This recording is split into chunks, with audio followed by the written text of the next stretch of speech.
ഹിന്ദു ഐക്യവേദി നേതാവ് KP Sasikala teacher കൂടി ചേരുന്നു. സ്വാഗതം ശശികല ടീച്ചർ. ഇപ്പോൾ വാര്യംകുന്നൻ്റെ കൂടുതൽ ക്രൂരതകൾ ആ വിഭാഗത്തിൽ നിന്ന് തന്നെയുള്ളവർ സമ്മതിക്കുന്നു. കാരണം മാധ്യമവാഴ്ച പതിപ്പിൽ 2018 എഴുതിയ ലേഖനത്തിൽ തന്നെ കൃത്യമായി രേഖപ്പെടുത്തുകയാണ്. വാര്യംകുന്നൻ അവിടെ വംശഹത്യ നടത്തിയിരുന്നു, ഹിന്ദുക്കളെ കൂട്ടക്കുരുതി നടത്തിയിരുന്നു എന്നുള്ള ഡയറി കുറിപ്പുകളോട് കൂടിയുള്ള ലേഖനം മാധ്യമ വാരികയിലാണ് പ്രസിദ്ധീകരിച്ചത്, അല്ലാതെ മറ്റ് ഏതെങ്കിലും വാരികയിലല്ല ഇത് വന്നത്. സംഘപരിവാറുമായി ബന്ധപ്പെട്ട ഒരു വാരികയിലല്ല ഇത്തരം ലേഖനം വന്നത്. അപ്പോൾ ഇത്തരത്തിൽ വംശഹത്യ നടത്തിയ ഒരാൾ എങ്ങനെ സ്വാതന്ത്ര്യ സമര സേനാനിയാകുന്നു? മലപ്പുറത്ത് അദ്ദേഹത്തിൻ്റെ പേരിൽ ടൗൺ ഹാൾ വരെ നിർമ്മിച്ചവർക്ക് ഇതിന്മേൽ എന്തു മറുപടിയാണ് പറയാനുള്ളത് ശശികല ടീച്ചർ? ഇവിടെ മലപ്പുറത്ത് ടൗൺ ഹാൾ സ്ഥാപിച്ചവരും വാര്യംകുന്നനെ സ്വാതന്ത്ര്യ സമര സേനാനിയായി ചിത്രീകരിക്കുന്നവരും അവർക്ക് തെറ്റൊന്നും പറ്റിയില്ല. കാരണം അവരുദ്ദേശിക്കുന്ന സ്വാതന്ത്ര്യം എന്താ?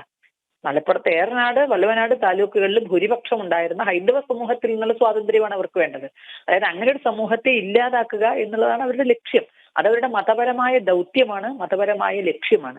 അവർ വിചാരിക്കുന്നത് അതിനവർക്ക് സ്വർഗത്തിൽ കൂലി കിട്ടുന്നതാണ്. സ്വർഗത്തിലെ കൂലി മാത്രം പോരാ എന്നതുകൊണ്ട് ഈ നാട്ടിൽ അവരുടെ അനന്തരാവകാശികൾ കൊടുത്ത കൂലിയാണ് മലപ്പുറത്തെ ടൗൺ ഹാളും അതുപോലെ തന്നെ ഇനി ജില്ലാ പഞ്ചായത്ത് ഇനിയും പണം വരവ് വെച്ചിട്ടുണ്ട്.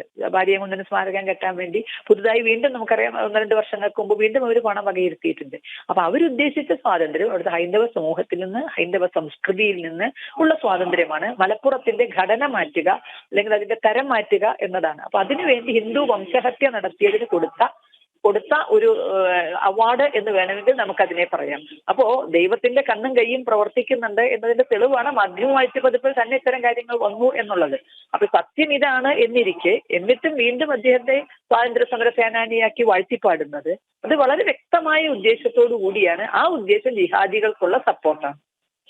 അത് വാര്യംകുന്നൻ്റെ പേരിൽ അവിടെ ടൗൺ ഹാൾ നിർമ്മിക്കുന്നു, അദ്ദേഹത്തെ സ്വാതന്ത്ര്യ സമര സേനാനിയായി പ്രഖ്യാപിക്കുന്നു. അദ്ദേഹം വംശഹത്യ നടത്തിയ ആളാണെന്ന് അവരുടെ ഉള്ളിൽ നിന്ന് തന്നെ കൃത്യമായ ലേഖനങ്ങളൊക്കെ തന്നെ മാധ്യമവാഴ്ച പതിപ്പിൽ വരികയും ചെയ്യുന്നു. ഇവിടെ ഒരു വിരോധാഭാസം ശശികല ടീച്ചർ, ഭാഷാപിതാവായിട്ടുള്ള തുഞ്ചത്ത് രാമാനുജൻ എഴുത്തച്ഛൻ്റെ ഒരു പ്രതിമ മലപ്പുറം ജില്ലയിൽ സ്ഥാപിക്കാൻ പോലും സമ്മതിക്കാത്ത തീവ്ര ഇസ്ലാമിസ്റ്റുകളുള്ളൊരു ജില്ല.